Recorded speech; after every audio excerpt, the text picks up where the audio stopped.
نحمده ونصلي ونسلم على رسوله الكريم وعلى آله وصحبه أجمعين. Bismillahirrahmanirrahim. Fadilah salat. Dari Ibnu Mas'ud berkata, barang siapa ingin berjumpa dengan Allah pada hari kiamat sebagai seorang muslim, hendaklah ia menjaga salat 5 waktu di tempat adzan dikumandangkan atau di masjid, karena sesungguhnya Allah Ta'ala telah mensyariatkan untuk Nabi Sunanul Huda, jalan-jalan petunjuk dan kebaikan. Dan sebenarnya salat berjamaah 5 kali di tempat adzan dikumandangkan adalah termasuk Sunanul Huda.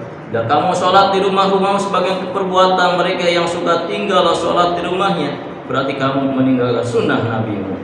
Dan jika kamu meninggalkan sunnah nabimu, maka sesatlah kamu.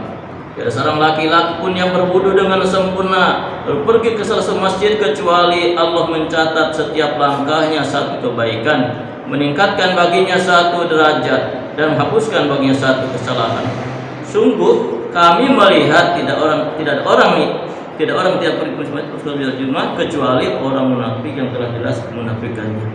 Dan sungguh pernah ada seorang laki-laki udzur, ia dipapah oleh 2 orang lalu diberdirikan di dalam shaf sholat. Bahkan pula sungguh kami melihat tak seorang pun yang meninggal sholat berjamaah masjid, orang munafik yang berbuat munafik atau orang sakit.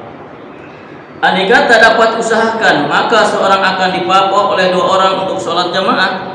Ibnu berkata, sesungguhnya Rasulullah telah mengajari kami Sunanul Huda, dan sesungguhnya sholat di masjid di tempat adzan gunakan termasuk Sunanul Huda. Hadis riwayat Muslim, Abu Daud, Nasai dan Ibnu Majah di kitab At-Targhib.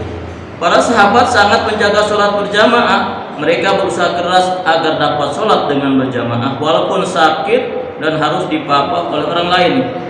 Bila mungkin mereka tidak mempedulikan, sedangkan Nabi sendiri sangat menjaga sholat berjamaah. Ketika beliau sakit parah yang menyebabkan wafatnya, beliau berkali-kali terjatuh dan berkali pula berusaha berwudu, yang akhirnya dengan disusah payah beliau dapat berwudu dibantu oleh Abbas anhu dan seorang sahabat lainnya. Ketika kaki beliau tidak dapat berdiri tegak, maka atas perintah beliau Abu Bakar mengimami sholat berjamaah. Lalu Nabi menyertai jamaah di belakangnya. Hadis riwayat Sahihah. Abu Darda berkata, aku bersabda, beribadahlah kepada Allah seolah-olah Dia di hadapanmu dan seolah-olah kamu melihatnya.